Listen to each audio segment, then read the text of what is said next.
Hey guys. Alright, so it's been a morning.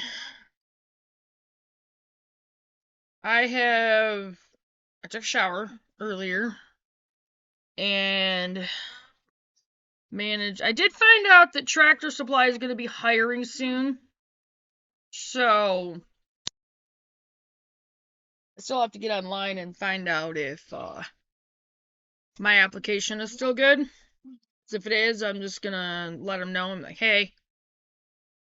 So anyway, hopefully, pray guys that I can get a job at Tractor Supply because Easy Mart sealed the nail on their coffin, like, straight up.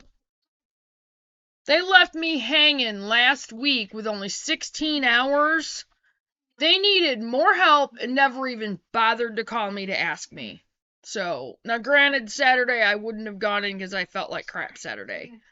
But, still, they could have asked. And they never bothered Sunday, and I know they needed somebody to cover second shift, so. Anyway. So they sealed their coffin. So I'm definitely going to be getting a different job. Alright. Other than that, I started working on laundry. Off-grid laundry, basically. And I'm always going to call it that because, again, that's how we're going to be doing laundry on the property. So, however, I'm going to show you guys what I've been looking at. Oh, ew. Sorry, I sidetracked myself. I've done it on my videos a lot. The funniest one though was when I was outside in Michigan and I was on one subject and turned around and saw the blossoms on that apple tree and completely almost lost what I was talking about. Anyway, sorry guys. Amazon has, I don't know if I can find it because I have so much saved on here. I did find a food dehydrator that I really want to get. It's electric though. Eventually I'm gonna get a sun oven. I'm gonna have to save the money, but maybe if I can save up about $100 a month for about 5 months, I'll have enough to cover it. Yeah, they are that much, but they're definitely worth it. I wanted to show you guys what I was looking at if I can find it. I should probably just put this all on the... No. Don't mind me, I'm thinking out loud. Harvesting rainwater. Stainless steel mesh, window screen repair kit, silver duct tape, screws, 10-inch landscape nails. And I am gonna get those just in case we want to use them to help, hook the logs together even more.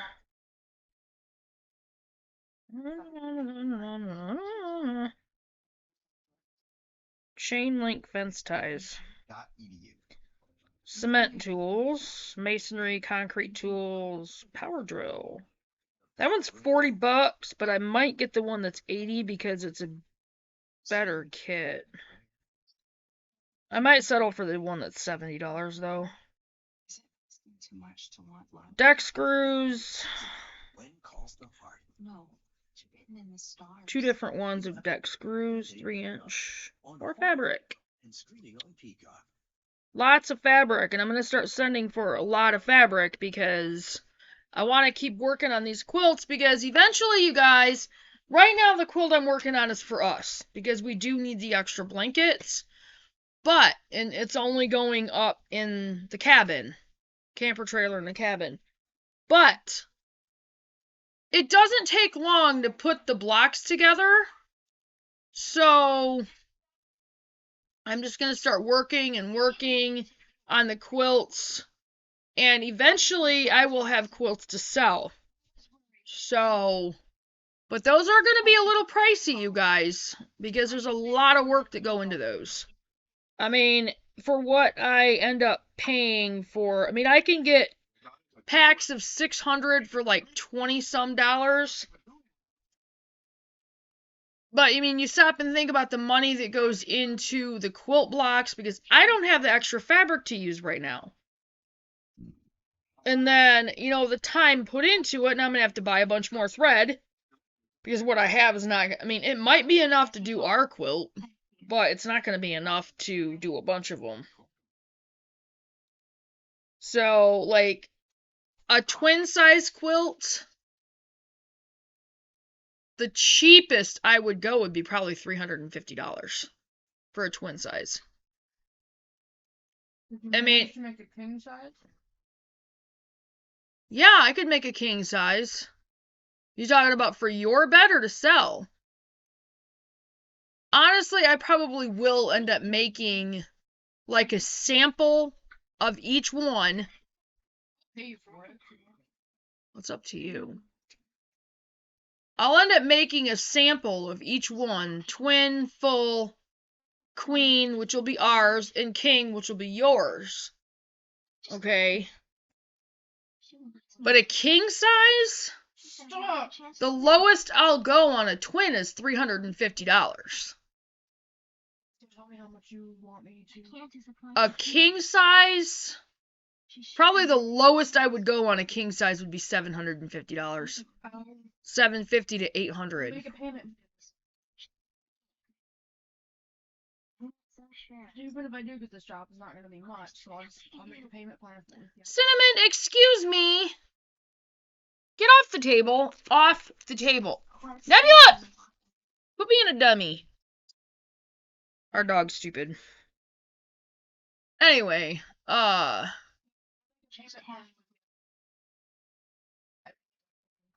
mean, technically, full price on a king size, I'm probably going to say almost $1,000. Because okay, you guys, I know that sounds like a lot, but the quilt blocks themselves, I'm hand sewing every single one of them, okay? Hand sewing. I did the videos, I showed you guys. See? Literally painstakingly hand sewing every one of them. And no, it's not completely straight because, hey, not perfect. I do have this part done of the neck section of the quilt. I think it's turning out really good. But yeah, this one is ours. Anyway, really?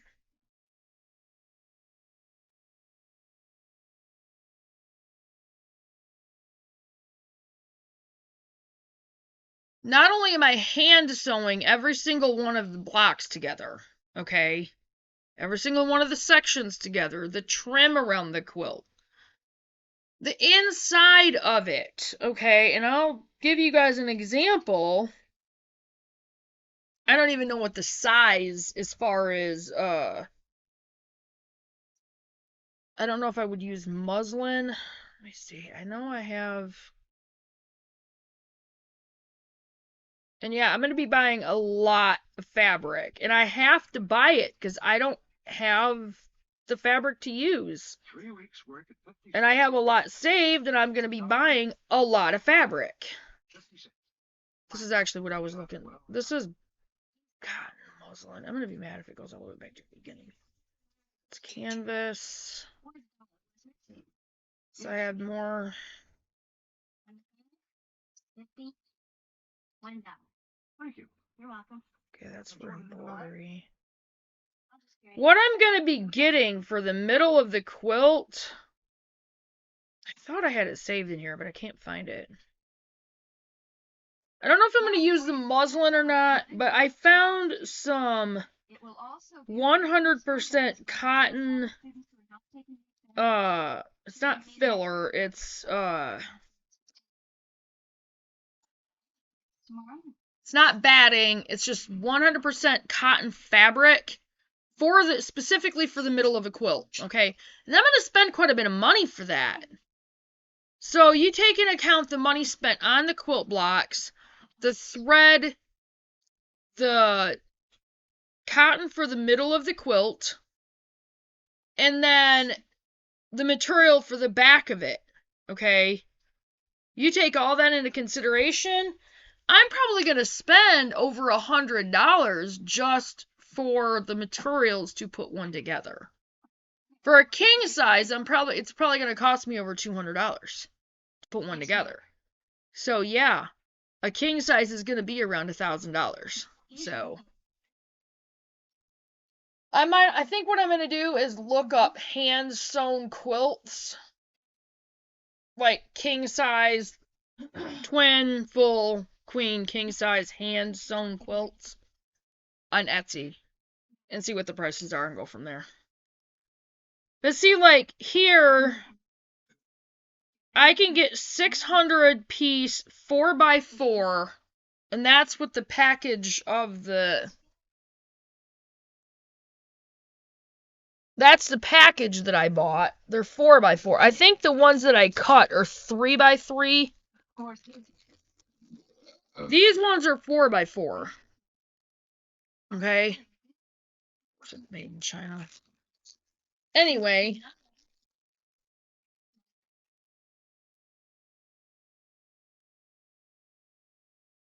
So I'm going to be buying the quilt blocks.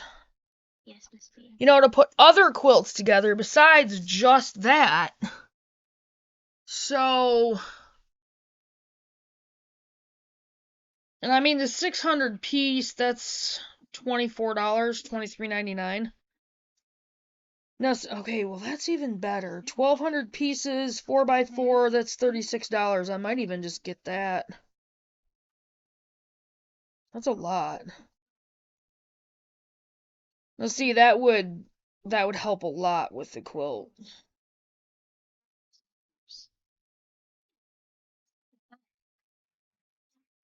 There it is.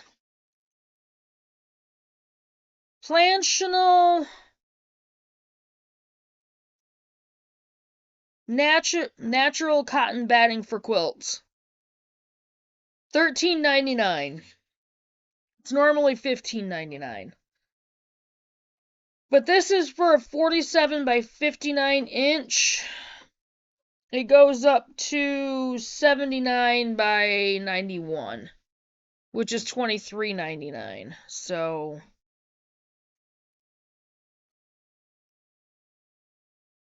and I have a whole bunch of other ones saved, like that are 10 by 10 or 12 by 12 or even 18 by 20 to where I can cut squares out of them. Throw quilt batting for quilting that's 60 by 60. This is a hot flash. Another 500 piece 4x4, 100 piece 10 by 10. But yeah, I'll go ahead and I'll check on Etsy to see, how much those go for on Etsy, and then I'll have a little bit more better idea. But the quilts are going to be expensive. So, let me see. Oh, this is what I was trying to find. See, that one's really. Well, two of the ones that I had saved are unavailable. What I was gonna tell you guys about, what I want to get on Amazon. It's called the Wonder Wash portable washing machine. It can be used off grid. It's non-electric. You can get it in blue, mint green, or pink. It's only $70. And it's kind of small, so it would take a while. It's built to last, and I mean, if we got a couple of them, laundry wouldn't take too long. I wouldn't be able to do blankets in it, but if I get an 18-gallon tote anyway, and just plan on doing wash that way. See, Chloe? I know I showed you that. That's what I want to get. But if we get a couple of them, I mean, I might even get 3 of them. Plus, we're going to have to get new shoe boots and rain boots. History book. I was surprised that she bought it. She read every Thompson study book in the store. Yeah, I've got other things saved on here. I've got raised garden beds saved on here, and yeah, anyway. But yeah, that's what I want to get to try to help us out with laundry, and anyway. But yeah, I'll let you guys know more on the quilts when I have more information on that one. I'm going to go ahead and get into the next section here, which is growing and producing your own food. And then it goes into what do all those labels mean. And then we'll be into section 2 on farming. So here we go. Growing and producing your own food. Ultimately, if you're homesteading, you'll want to grow or produce your own food, even if you have the best farmer in the world. There are many reasons to grow your own food. Total control over growing methods. Blech.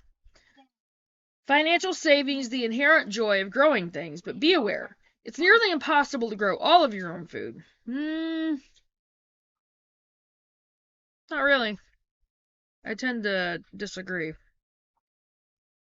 Even if you have all the space and time and money to create a completely closed system on your homestead, there are still things that you won't be able to grow due to climate or soil conditions. Coffee and chocolate spring to mind. Wrong, because those will grow in a greenhouse.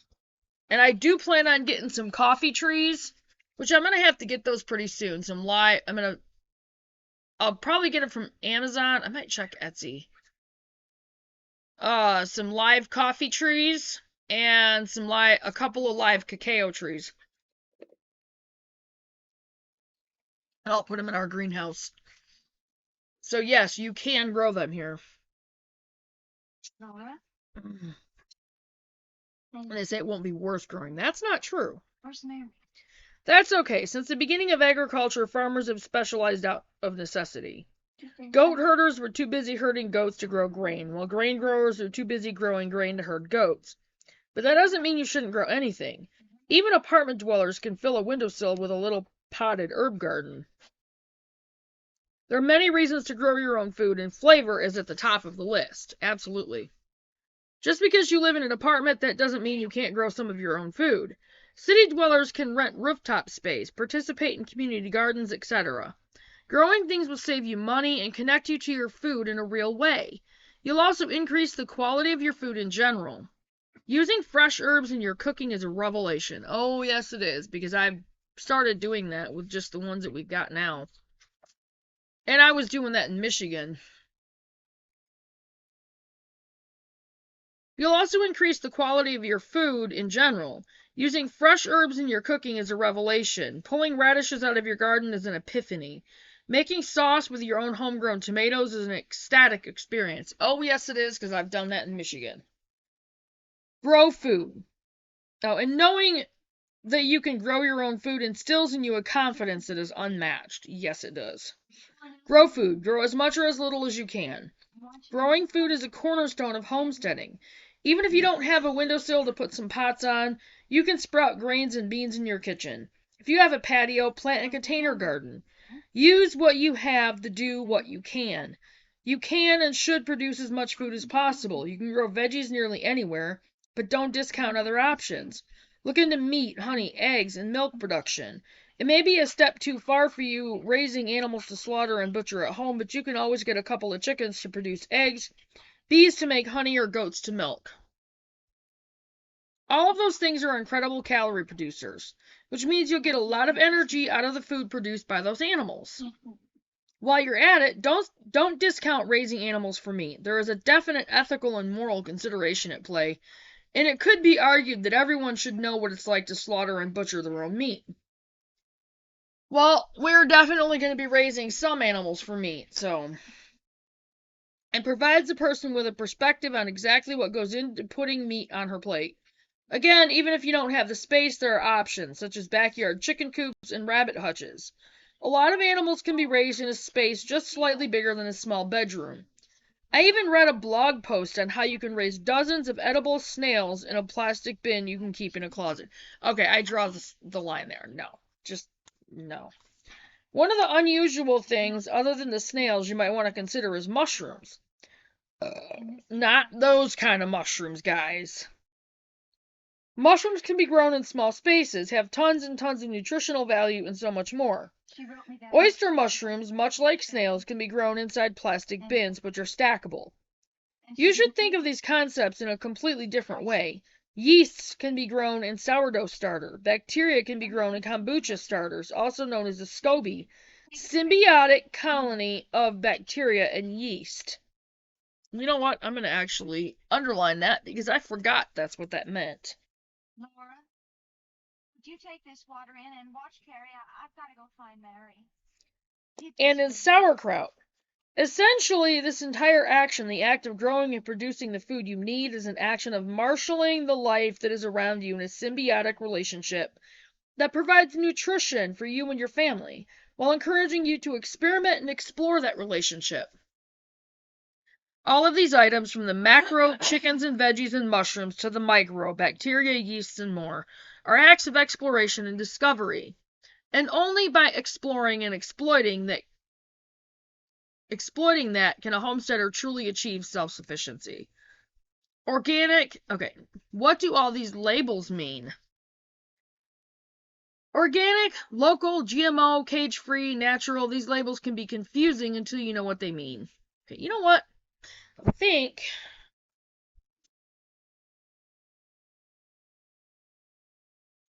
nah. I was gonna make another video out of that, but it's not that long, so. While you're shopping for food, you should be knowledgeable about the terms you'll start to see on the labels of many products. Below are definitions for some of the more common terms. I can't even talk today.